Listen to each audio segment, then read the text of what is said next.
G30S, Soeharto bermain di dua sisi. Dalam sejarah yang disusun oleh Orde Baru, Gerakan 30 September digerakkan oleh Partai Komunis Indonesia (PKI). Gerakan yang dipimpin oleh Letnan Kolonel Untung itu dituding berniat merebut kekuasaan pemerintahan yang sah. Namun tudingan itu tidak pernah terbukti. Bahkan pengadilan Mahkamah Militer Luar Biasa (Mahmilu) yang mengadili pentolan G30S dan tokoh-tokoh PKI gagal membuktikan tuduhan tersebut.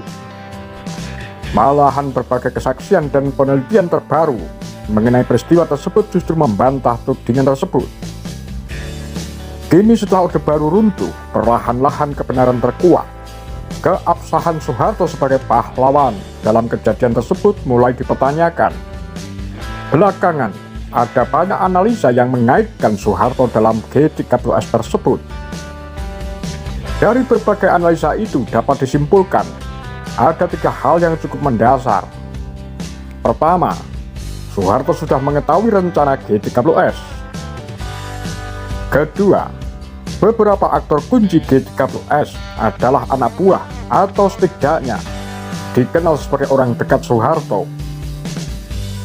Ketiga, G30S hanya dalih bagi Soeharto untuk menghabisi PKI dan menggulung kekuasaan Bung Karno. Yang pertama jelas menarik. Informasi bahwa Soeharto sudah mengetahui rencana G30S berasal dari Kolonel Abdul Latif, salah seorang aktor penting dalam G30S. Dalam pledoinya, Kolonel Latif mengungkapkan 2 hari sebelum peristiwa Gestok, ia dan keluarganya mengunjungi keluarga Soeharto. Saat itu ia sempat menanyakan isu Dewan Jenderal kepada Soeharto. Soeharto mengaku sudah mendengar isu itu dari anak buahnya dari Jogja bernama Subagio. Soeharto menyatakan akan dilakukan penyelidikan. Reaksi dingin Soeharto menimbulkan tanda tanya. Sebagai Panglima Kostrad yang bertanggung jawab atas keselamatan pemerintahan dan Presiden Soekarno, Soeharto seharusnya bereaksi aktif terkait laporan tentang rencana kudeta Dewan Jenderal. Selain itu, dalam buku seorang penulis Amerika Serikat, Arnold Brakman, yang berjudul The Communist Collapse in Indonesia, diungkapkan wawancara dengan Soeharto di tahun 1986. Dalam wawancara itu Soeharto mengatakan, 2 hari sebelum 30 September 1965, anak laki-lakinya yang berusia 3 tahun ketumpahan sut panas dan dibawa ke rumah sakit.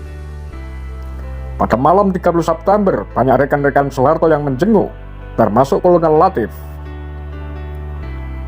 Menurut Soeharto, kedatangan Latif malam itu hanya beberapa jam menjelang kejadian adalah untuk menanyakan kesehatan anaknya. Namun Latif membantah dalam pledoinya. Menurutnya kunjungannya ke rumah sakit selain untuk menjenguk anak Soeharto, juga untuk melaporkan akan adanya gerakan pada besok pagi harinya untuk menggagalkan rencana coup d'etat dari Dewan Jenderal. Kata Kolonel Latif, inisiatif Latif melapor ke Soeharto direstui Kolonel Untung dan Brigjen Suparjo. Keterangan Kolonel Latif ini tidak berubah, namun penjelasan Soeharto terhadap pertemuan itu justru berubah-ubah. Pada tahun 1970, dalam wawancaranya dengan majalah Der Spiegel Jerman, Soeharto kembali menceritakan kisah pertemuan itu. Saat itu wartawan bertanya, mengapa Tuan tidak termasuk daftar jenderal-jenderal yang harus dibunuh? Soeharto kemudian menjawab,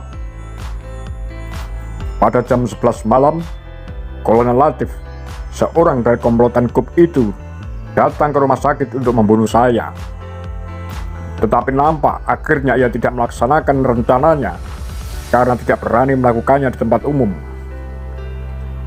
Jelas, keterangan Soeharto berubah-ubah, sementara keterangan Kolonel Latif tidak berubah. Dengan sendirinya, kita bisa menyimpulkan siapa yang telah mengarang kebohongan. Selain itu, jawaban Soeharto dalam wawancara dengan wartawan Der Spiegel juga tidak masuk akal dalam teori manapun.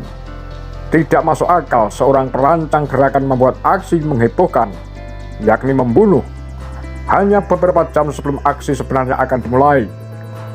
Namun dari uraian tersebut kita bisa menyimpulkan 1. Soeharto mengetahui perihal rencana sejumlah perwira Angkatan Darat untuk melancarkan gerakan kontra kudeta terhadap Dewan Jenderal.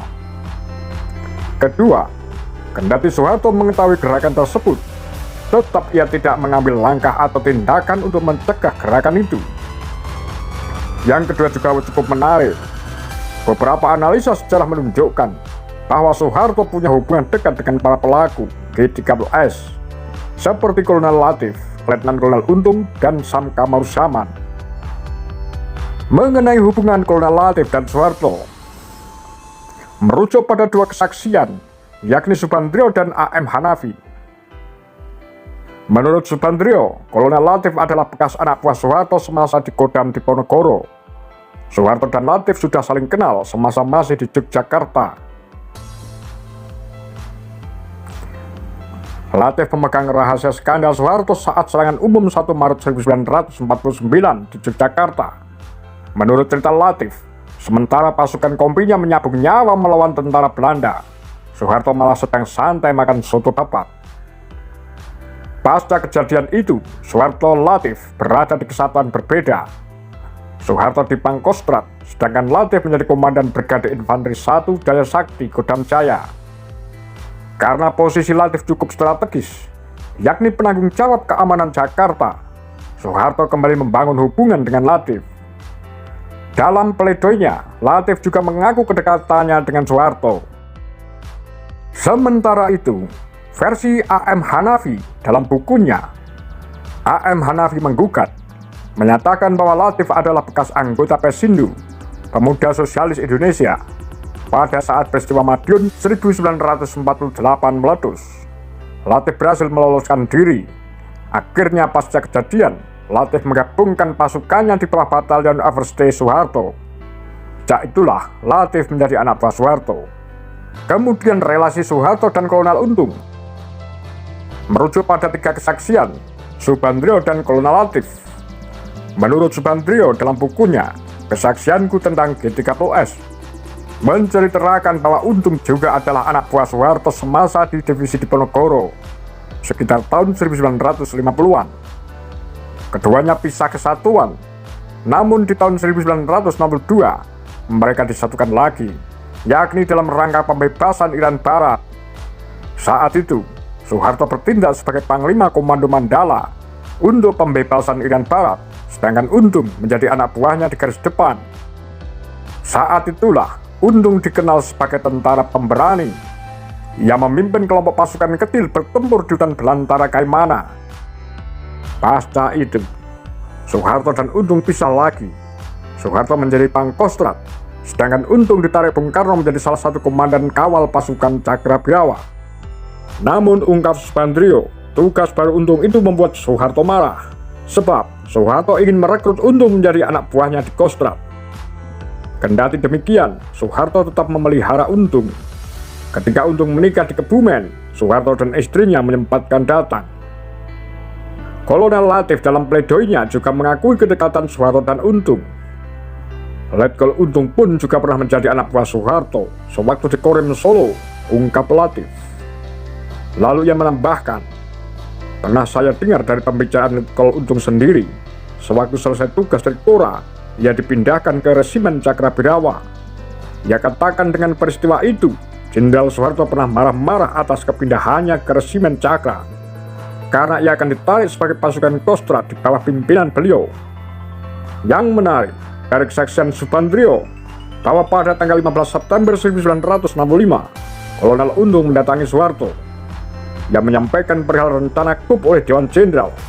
Karena itu, ia menyampaikan kepada Soeharto bahwa pihaknya punya rencana mendahului gerakan Dewan Jenderal dengan menangkap mereka terlebih dahulu. Soeharto menyambut baik rencana Untung itu.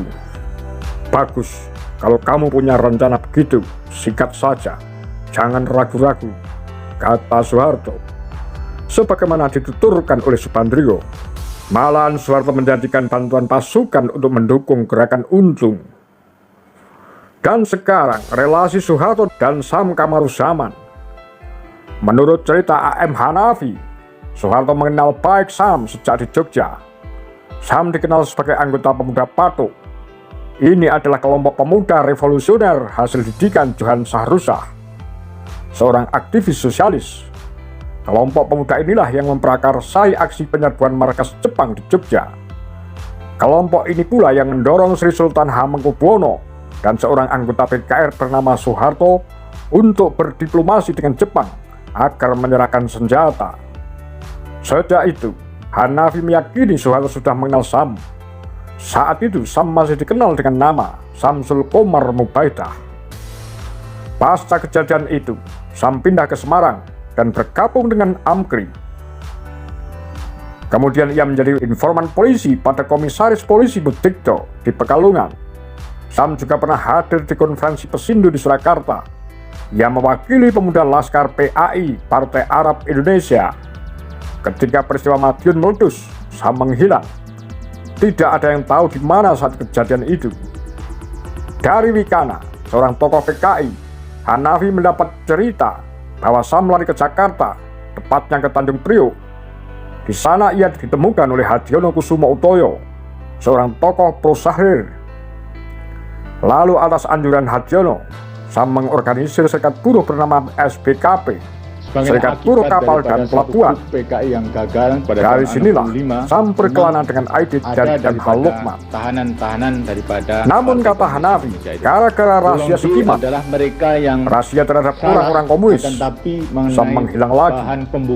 Menurut Hanafi, yang mendapat cerita dari Wikana, pasca kejadian itu Sam menjadi informan Seskuat dengan pangkat Sersan Mayor. Masyarakat itu saat itu Soeharto juga ditempatkan di Seskuat pasca mendapatkan sanksi karena terlibat bisnis penyelundupan. Di sini Sam dan Soeharto kembali dipertemukan. Melakukan pembunuhan. Di sini kita mendapatkan adanya klik antara Soeharto, Untung, Latif dan Sam. Subandrio sendiri dalam kesaksiannya menyebutkan Soeharto membangun dua klik, yakni klik yang dikorbankan, Soeharto, Latif, Untung, dan trio yang dilanjutkan, Soeharto, Yoga Sugama, dan Ali Murtopo. Dari situ kita bisa melihat dua klik inilah yang dimainkan seorang Soeharto. Klik Untung, Latif, Sam dipakai Soeharto untuk membuat gerakan kontra kudeta yang dirancang gagal. Sedangkan klik Soeharto, Yoga Sugama, Ali Murtopo dipakai untuk menumpas G30S, lalu menumpas PKI, dan kemudian menggulung kekuasaan Soekarno. Kesaksian Sam di Mahmilub jelas-jelas menguntungkan Soeharto. Di situ Sam membeberkan bahwa semua tindak tanduknya, termasuk dalam mengorganisir Dewan Revolusi, adalah atas persetujuan dan perintah DN Aidit. Hal itu dibutuhkan Soeharto untuk memperkuat dalihnya, menumpas PKI sebagai otak G30S. Dari dua hal di atas, kita menjadi terang untuk memahami kesimpulan ketiga di atas, bahwa G30S hanya dalih bagi Soeharto untuk menghabisi PKI dan menggulung kekuasaan Soekarno. Kita menjadi tahu kenapa Soeharto tidak dijadikan sasaran penculikan oleh G30S, karena hampir semua otak G30S adalah anak buah Soeharto sendiri. Selain itu, pada tanggal 1 Oktober 1965, markas Kostrad tidak dijaga oleh pasukan G30S. Pertama, Soeharto mengetahui rencana G30S, tetapi tidak berusaha menghentikannya. Dengan mengetahui rencana itu, Soeharto menjadi aktor yang paling paham keadaan dan paling siap untuk memainkannya. Dengan membiarkan rencana G30S berjalan, itu sama saja dengan merestui pembunuhan para jenderal, termasuk Jenderal Ahmad Yani yang saat itu menjabat Menteri Panglima Angkatan Darat. Sementara ada konsensus di Angkatan Darat saat itu bahwa bila Menpangat berhalangan, maka otomatis Pangkostrat menjadi penggantinya. Hal inilah yang memudahkan Soeharto untuk mengorganisir serangan balik terhadap G30S. Kedua, Soeharto sebetulnya menyadari bahwa G30S hanyalah gerakan internal Angkatan Darat untuk mencekak Dewan Jenderal terhadap Bung Karno. Jadi Soeharto mestinya sadar bahwa G30S bukanlah kudeta, melainkan gerakan penyelamatan alias kontra kudeta. Soeharto juga tahu bahwa yang menggerakkan G30S ini adalah anak buahnya. Tetapi, kemudian Soeharto mengarang cerita bahwa G30S digerakkan oleh PKI untuk merebut kekuasaan Soekarno. Tudingan bahwa PKI merebut kekuasaan juga cukup janggal. Pertama, PKI dan Soekarno saat itu berada dalam satu blok, yakni anti-imperialisme. Eksistensi PKI juga sangat diuntungkan di bawah kekuasaan Soekarno. Kedua, bila ingin merebut kekuasaan, PKI tidak perlu menggunakan jalur kudeta. Cukup menuntut pemilu dipercepat. Sebab, sejak pemilu Dewan Daerah pada tahun 1957, PKI sudah menang besar. Banyak yang berkesimpulan, kalau ada pemilu saat itu, PKI pasti tampil sebagai pemenang. Ketiga, kelihatan bahwa G30S dirancang untuk gagal. Kita bisa melihat betapa amburadulnya gerakan ini melalui evaluasi Brigadir Jenderal Soeparjo yang berjudul "Beberapa pendapat yang mempengaruhi gagalnya G30S dipandang dari sudut militer". Adanya perwira yang mengundurkan diri, belum adanya kesiapan pasukan, rencana operasi tidak jelas, dan tidak ada upaya melawan serangan balik Soeharto Nasution. Yang juga aneh, gerakan ini awalnya hanya bermaksud untuk menangkap para jenderal yang dituding anggota Dewan Jenderal dan menghadapkannya kepada Bung Karno. Namun pada prakteknya, sejumlah jenderal dieksekusi di tempat. Di sini adalah kejanggalan. Pimpinan lapangan operasi penculikan adalah Dul Arif. Menurut Ben Anderson, Indonesianis dari Universitas Cornell, Dul Arif ini orang yang sangat dekat dengan Ali Murtopo. Malahan menurut pengakuan Letnan Kolonel Udara Purnawirawan Heru Atmojo, Dul Arif itu anak angkat Ali Murtopo. Jadi, dari uraian panjang di atas, kita bisa menyimpulkan bahwa Soeharto punya andil dalam G30S. Dan satu hal yang tak bisa dibantah, Soeharto lah yang paling diuntungkan dari peristiwa G30S. Kita tahu, Soeharto menjadikan peristiwa itu sebagai dalih untuk menumpas PKI, membunuh jutaan jiwa rakyat Indonesia yang dituding kader atau simpatisan PKI, dan memfitnah Bung Karno terlibat G30S sebagai jalan untuk menggulung kekuasaan Soekarno. Apa pendapat Anda? Demikian Kura-Kura Tagar Lambe Sundel.